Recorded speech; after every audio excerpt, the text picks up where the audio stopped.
देश का फैन। बहुत बहुत स्वागत है आप सभी का हमारी खास पेशकश में। और हमारे साथ लगातार विशिष्ट मेहमान इस बड़ी खबर पर बने हुए हैं जहां लालकृष्ण आडवाणी जी को भारत रत्न से सम्मानित करने का फैसला लिया गया है। हमारे साथ विजय त्रिवेदी जुड़े हुए हैं, साथ ही साथ हमारे वरिष्ठ सहयोगी अशोक श्रीवास्तव भी जुड़े हैं। बहुत बहुत स्वागत है आपका एक बार फिर से।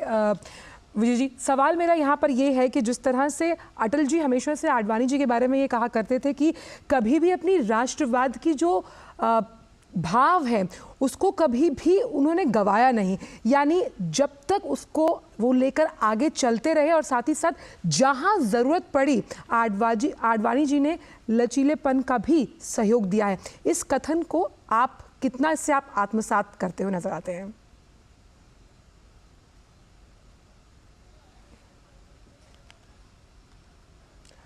विजय जी, शायद आपका ये म्यूट है, आप इसे अनम्यूट कर लीजिए पहले।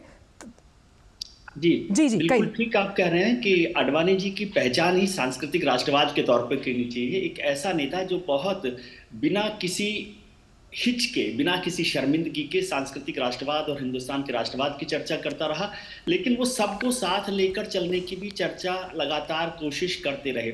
और जब 1996 में आपको याद हो कि भारतीय जनता पार्टी की सरकार पहली बार बनी, जिसका श्रेय भी कहना चाहिए कि लालकृष्ण आडवाणी को देना चाहिए, जो बहुत ही नामुमकिन सी बात है कि जब लालकृष्ण आडवाणी अपने राजनीतिक शिखर पर थे तब उन्होंने अटल बिहारी वाजपेयी का नाम एक तरफा तरीके से प्रधानमंत्री के उम्मीदवार के तौर पर घोषित किया था। ये भी एक बड़ी बात थी। और उसके बाद जब 96 में सरकार बनी और 13 दिन सरकार चली और ज़्यादातर दलों ने उनको सहयोग नहीं दिया, तब लालकृष्ण आडवाणी ने कहा था कि हम सामाजिक जो अछूत है, अनटचेबिलिटी है, उसके तो खिलाफ हैं, लेकिन राजनीतिक अनटचेबिलिटी, पॉलिटिकल अनटचेबिलिटी से अभी ख़त्म नहीं कर पाए। और उसके बाद जब 98 में सरकार बनी तो जो एनडीए बना उसमें लालकृष्ण आडवाणी की बड़ी भूमिका रही, जिसमें सभी दलों को शामिल करने की बात की गई।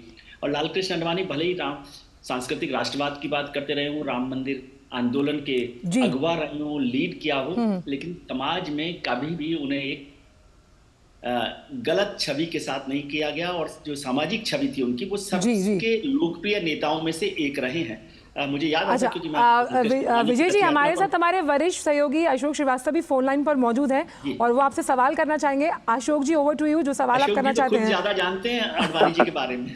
जी, पर उनके मन में सवाल है, वो करना चाहते हैं आपसे। विजय जी, ये जो आडवाणी जी और अटल जी का रिश्ता था, जो आपने जो 1996 की बात करी और आप सब जानते हैं 1996 में मुझे शायद याद नहीं, आप वहां थे नहीं थे, लेकिन जब मुंबई में उन्होंने ऐलान किया था कि भाई उस वक्त उरोज पे थे, मतलब राजनीतिक रूप से सभी लोग कहते थे कि अगले प्रधानमंत्री जो है वो आडवाणी जी ही होंगे, लेकिन उस वक्त उन्होंने 1996 में ऐलान किया कि सीनियर मेरे जो हैं, मेरे वरिष्ठ जो हैं अटल जी हैं और अटल जी देश के प्रधानमंत्री बनेंगे। उस वक्त तमाम पत्रकार, तमाम बुद्धिजीवी हैरान थे।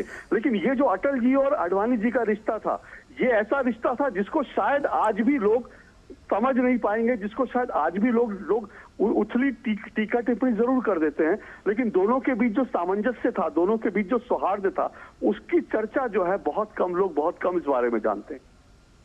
अशोक जी, आप भी बहुत उनको करीब से देखते रहे, दोनों ही लोगों को, लेकिन आप बिल्कुल ठीक बात कर रहे हैं। इसीलिए मैंने अभी जिक्र किया था 95 का, कि जब आडवाणी जी ने बॉम्बे के राष्ट्रीय अधिवेशन में, राष्ट्रीय कार्यकारिणी में भारतीय जनता पार्टी के एक तरफा ऐलान किया। मैं उसी का जिक्र कर रहा था कि लोगों को, किसी को अंदाज नहीं था, वहाँ पर भारतीय जनता पार्टी को भी नहीं था, इवन जो संघ जिसके लिए कहा जाता है कि वो एक निर्णय लेता है नैतिक तौर पर, या जो भारतीय जनता पार्टी को लेकर, उनको भी किसी को जानकारी नहीं थी। और उस समय गोविंदाचार्य भी महासचिव थे, तो वो जब आडवाणी जी अनाउंस करके आए तो उनका ये कैसे आपने कर दिया, किसी को जानकारी नहीं दी। बोले कि किसी को भी जानकारी देते तो शायद इस बात पर बात आगे नहीं बढ़ती। और मैं समझता हूँ कि अटल बिहारी वाजपेयी से ज़्यादा लोकप्रिय नेता कोई नहीं है, और इसलिए मैंने ये ऐलान किया। वाजपेयी जी और आडवाणी जी के रिश्ते को हम लोग इसलिए नहीं समझ पाते कि हम उस तरह से जीते ही नहीं है, और खासतौर से राजनीतिक जीवन में। जी अशोक जी, आपने क्योंकि 1996 का जिक्र किया, आप इस पर बेहतर तौर पर रोशनी डाल पाएंगे। 1992 में महज 12 सीट 121 सीटें थी पार्टी की, और 1996 में 161 पर पहुंचे। और उस वक्त बड़ा भावुक बयान दिया था लालकृष्ण आडवाणी जी ने। उन्होंने कहा था कि प्रकृति हमारे सामने खुशहाली लेकर आती है और उसके मायने हमारे सामने रखती है, हम खुद उसे चुन सकते हैं, और ये मुझे दोनों ही प्रचुर मात्रा में प्राप्त हुआ। इस भाव के क्या मायने हम निकाल सकते हैं अशोक जी? देखिए, अगर बीजेपी संघ जनसंघ का इनका इतिहास आप देखेंगे तो जब बीजेपी जब जनता पार्टी की सरकार बनी थी 1977 में आपातकाल के बाद, तो बीजेपी में अटल जी और आडवाणी जी ये दो नेता ऐसे थे जिन्होंने पूरी कोशिश करी, अंतिम समय तक कोशिश की कि वो सरकार जो है वो राजनीतिक जो लोगों के स्वार्थ हैं उसके कारण ना टूटे, क्योंकि उस वक्त शायद जनता पार्टी की जो सरकार थी उसमें ये दो ऐसे नेता थे जो बिना किसी स्वार्थ के, बिना किसी ऐसे स्वार्थ के लगातार काम कर रहे थे। लेकिन जब ये सरकार गिरी तो उसके बाद बीजेपी को लग गया, जैसा अभी विजय जी ने भी जिक्र किया ना कि 96 जो अनटचेबिलिटी की जिक्र किया, लेकिन उस वक्त एक बड़ा संक्रमण का दौर था भारत की राजनीति में। बीजेपी का जब गठन हुआ तो बीजेपी ने उस वक्त गांधीवादी विचारधारा की बात करी, गांधीवादी समाजवाद की बात की और इस तरह से करके, लेकिन उसके बाद बीजेपी कहीं ना कहीं जो है वो ऐसा लगा कि बीजेपी किस रास्ते पर जा रही है, वो बड़ा कंफ्यूजिंग का रास्ता दिख रहा था। लेकिन तब आडवाणी जी आगे आए और आडवाणी जी ने तब जो सांस्कृतिक राष्ट्रवाद की हम बात कर रहे हैं उसका नारा दिया। आडवाणी जी को तब उन्होंने दोबारा सोमनाथ गए और सोमनाथ से उन्होंने बीजेपी की राजनीति को एक बार फिर से धार दी और मकसद बड़ा साफ था, लक्ष्य एक बड़ा साफ था कि बीजेपी को सीधा सीधा ले जाना है। तो सरदार पटेल ने जिस तरह से भारत को एक किया उस रास्ते पे ले जाना, और लोह पुरुष का पुट जो है, इसीलिए आडवाणी जी को बहुत सारे लोग लोह पुरुष भी कहते रहे। ये कहते रहे कि आडवाणी जी जो है वो सरदार पटेल की विरासत को आगे बढ़ा रहे, और वो जो सांस्कृतिक राष्ट्रवाद के मुद्दे पर और अनटचेबिलिटी को खत्म करते हुए जब आगे बढ़े आडवाणी जी के नेतृत्व में, तो फिर उसके बाद बीजेपी ने कभी मुड़ के नहीं देखा और उसके बाद उतार चढ़ाव जरूर आए राजनीति में। अशोक जी, एक मिनट आपको रोकना चाहूंगी क्योंकि कई प्रतिक्रियाएं सामने आ रही हैं, और जब हम राजनीतिक शुचिता की बात करते हैं उसमें भाजपा नेता लालकृष्ण आडवाणी का नाम सर्वोपरि और अग्रणी रूप से लिया जाता है। आप दोनों की 2 मिनट के लिए रोकना चाहूंगी, लेकिन जो तमाम हमारे पास रिएक्शंस आ रहे हैं इस बड़ी खबर पर, एक बार वो हम अपने दर्शकों को सुनवाते हैं। कि श्री एल.के. आडवाणी जी को भारत सरकार ने भारत रत्न दे दिया है।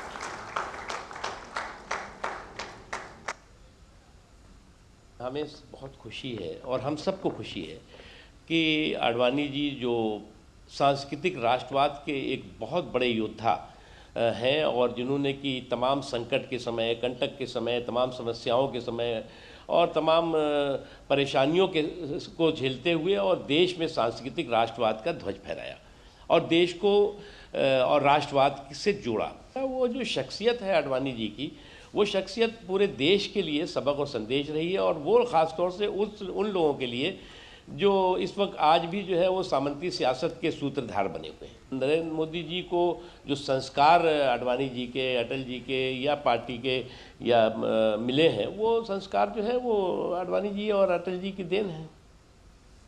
आदरणीय आडवाणी जी के नेतृत्व में जिस ढंग से देश और प्रदेश में काम हुआ है, सार्वजनिक जीवन में शुचिता के साथ पूरा जीवन काल व्यतीत कर दिया और देश को अपने शासनकाल में ऊंचाइयों पर ले जाने का काम किया। ऐसे अवसर पर मैं आदरणीय प्रधानमंत्री जी का भी आभार प्रकट करता हूं कि उन्होंने आदरणीय आडवाणी जी को सर्वोच्च भारत रत्न पुरस्कार देकर के सम्मानित करने का काम किया है। बहुत बहुत बधाई, शुभकामनाएं। और इस बड़ी खबर पर हमारे संवाददाता के साथ साथ विशिष्ट मेहमान भी लगातार हमसे जुड़े हुए हैं। दिल्ली से आडवाणी जी के आवास के बाहर से हमारे संवाददाता राजेश राज जुड़े हैं, हमारे साथ पत्रकार के रूप में अशोक टंडन साहब जुड़े हुए हैं, साथ ही विजय त्रिवेदी जी तो बने ही हुए हैं। राजेश, मैं आपके पास आना चाहूँगी सबसे पहले, इस वक्त क्या हलचल है दिल्ली में आडवाणी जी के आवास के बाहर, क्योंकि ये इस वक्त की आप कहें आज की सबसे बड़ी खबर कि भारत रत्न से सम्मानित किया जाएगा लालकृष्ण आडवाणी जी को। देखिए, निश्चित तौर पर कहा जाता है कि देश के जो पूर्व प्रधानमंत्री, पूर्व गृह मंत्री लालकृष्ण आडवाणी भारतीय राजनीति के शिखर पुरुष के रूप में जाने जाते हैं और उनकी जो कई यात्राएं रही, उन यात्राओं ने उनको निश्चित तौर पर हिंदुस्तान के अपने समकालीन नेताओं में उन्हें सर्वोच्च बनाने का काम किया। और भारत सरकार ने अब जबकि उन्हें भारत का सर्वोच्च नागरिक सम्मान भारत रत्न देने का ऐलान किया है, तो इसकी चारों तरफ जो है वो प्रशंसा हो रही है और खुले मुक्त कंठ से हम कह सकते हैं कि तमाम जो सिविलियंस हैं, तमाम जो इंटेलेक्चुअल्स हैं, तमाम जो कॉमन पीपल हैं, वो लालकृष्ण आडवाणी को भारत रत्न दिए जाने की सराहना कर रहे हैं। और वाकई लालकृष्ण आडवाणी इस पुरस्कार के काबिल हैं, वो डिजर्व करते हैं। मैं उनके निवास स्थान 30 पृथ्वीराज रोड पर हूं, जहां पर मैं अक्सर उनको कवर करने के लिए आया करता था जब एनडीए का दौर था, और एनडीए के दौर से जो अटल जी का दौर था वहां से लेकर, और जब शरद यादव एनडीए के कन्वेनर हुआ करते थे तो यहाँ पर अक्सर मीटिंग्स हुआ करती थी। जब सुषमा स्वराज विपक्ष की नेता होती थी, शरद यादव एनडीए के कन्वेनर होते थे, और हमेशा यहाँ बैठक होती थी। मैं उस बैठक को कवर करने आया करता था, और 15 अगस्त 26 जनवरी को लाल कृष्ण आडवाणी जब झंडोत्तोलन किया करते थे तो उसको भी हम शिद्दत से कवर किया करते थे। आज उसी पृथ्वीराज रोड पर हम चलिए राजेश, ये तो एक बहुत लंबी फहरिस्त है जब हम बात करते हैं उनकी उपलब्धियों को लेकर, लेकिन हमारे साथ अशोक टंडन साहब भी मौजूद हैं। अशोक टंडन जी, जब हम राष्ट्रवाद के सूत्रधार के रूप में एक अग्रदूत की भूमिका में देखते हैं लाल कृष्ण आडवाणी जी को, और क्योंकि आप तो लगातार उनको सक्रिय राजनीति में इतने समय से देख रहे हैं, राष्ट्रवाद की भावना में ऊर्जा का संचार करने में कितना अहम योगदान आप मानते हैं लाल कृष्ण आडवाणी जी का? देखिए, सबसे पहले मैं एक बात कहना चाहूँगा कि आडवाणी जी को भारत रत्न देकर प्रधानमंत्री नरेंद्र मोदी ने गुरु दक्षिणा दी है आडवाणी जी को, क्योंकि मोदी जी का जो राजनीतिक करियर रहा है उसमें आडवाणी जी की बहुत बड़ी भूमिका रही है। और अगर ये कहा जाए तो आप एक बेटे जैसा एक व्यवहार आडवाणी जी का रहा प्रधानमंत्री नरेंद्र मोदी के प्रति। जब से मोदी जी राजनीति में आए, उनको गुजरात भेजा मुख्यमंत्री के तौर पर, तो ये जो एक दोनों के संबंध रहे हैं लगभग पिता पुत्र जैसे, तो उसकी आज मोदी जी ने गुरुदक्षिणा दी है और उनको भारत रत्न से नवाजा है। तो और मैं इसमें चर्चा इसलिए भी कर रहा हूँ कि आडवाणी जी के और प्रधानमंत्री के जो संबंध रहे हैं वो बहुत ही करीबी थे। लेकिन बात जो आपने कही कि उनका योगदान, देखिए आडवाणी जी 1973 में भारतीय जनता पार्टी के अध्यक्ष बने थे। आप सोचिए, तब से लेकर लगातार वो इस पार्टी के कार्यकर्ता के तौर पर, अध्यक्ष के तौर पर पार्टी को सींचते रहे। एक वो भी समय आया था जब पार्टी के केवल 2 एमपी जीत कर आए थे और उसमें अटल जी भी चुनाव हार गए थे। तो वहां से लेकर इस पार्टी को बनाने में ये जो योगदान रहा आडवाणी जी का।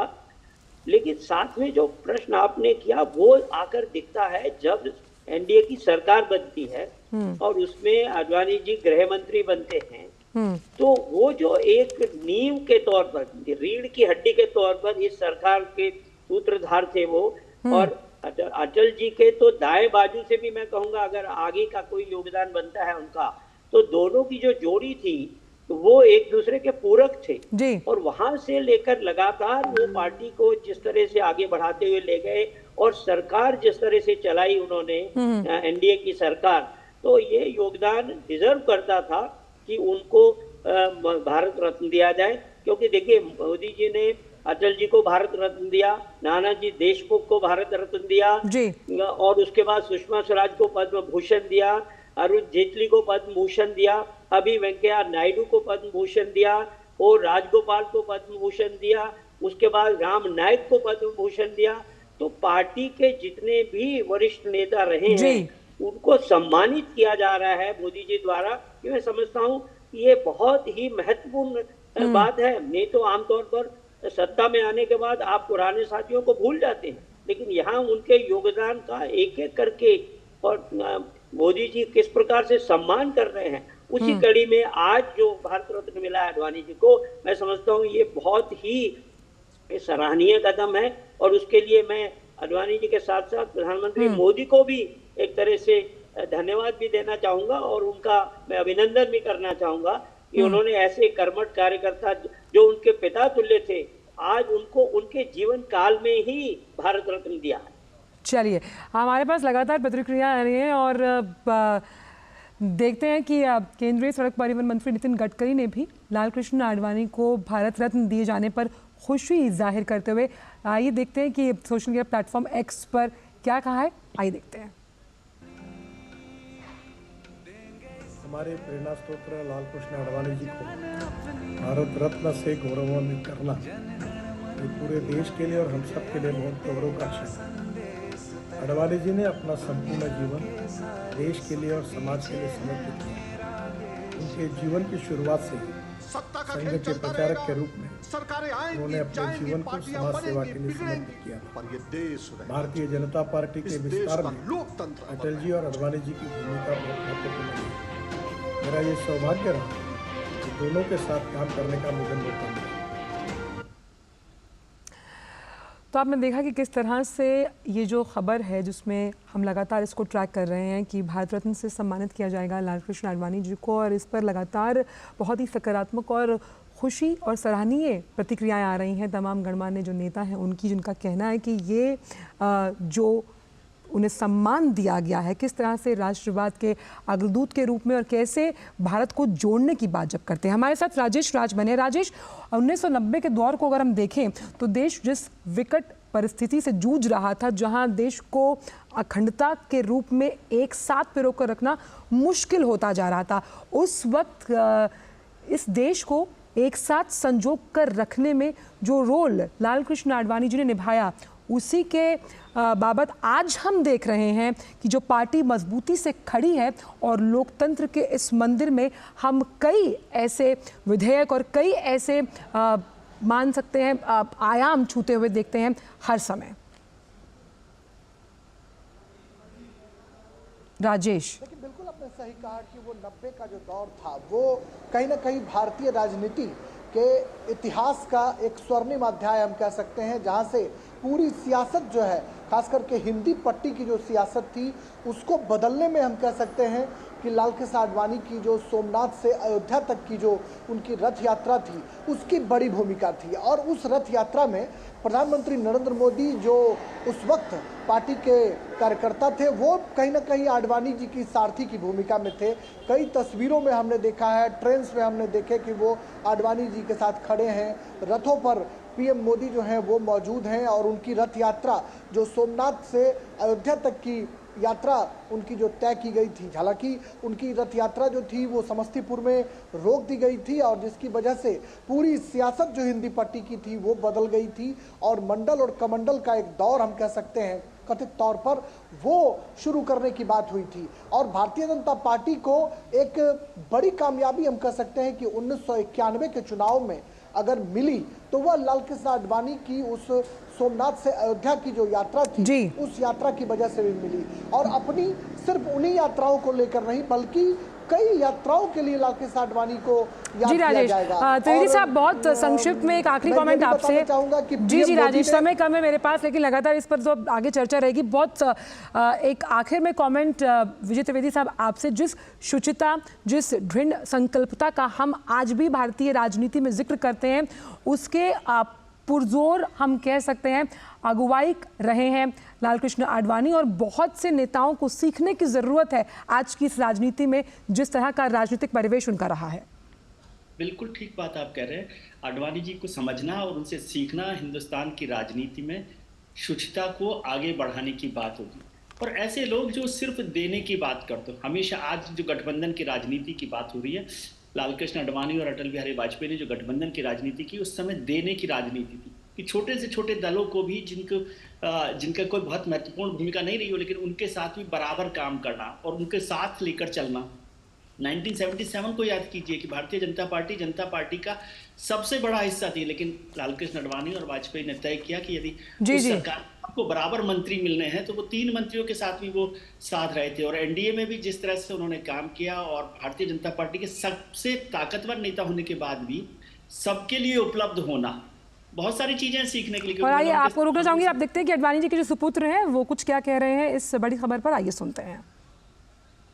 For many decades, and his contribution to public life has been immense, and it is wonderful to note that at this stage of his life, his efforts are being recognized in this magnificent way. Once again, thanks a lot to the government of the day. Thank you so much. सुपुत्र थे उनके जो साफ तौर पर कह रहे थे कि वो सरकार का धन्यवाद करना चाहते हैं और जिस तरह से अटल जी ने कहा था सरकारें आएंगी सरकारें जाएंगी लेकिन लोकतंत्र रहना चाहिए। बहुत बहुत शुक्रिया हमारे तमाम वरिष्ठ संवाददाताओं का और जो विशिष्ट मेहमान हमारे साथ इस खास चर्चा में जुड़े और लगातार इस खबर पर हमारी नज़र बनी रहेगी। लेकिन फिलहाल दीजिए इजाज़त, नमस्कार।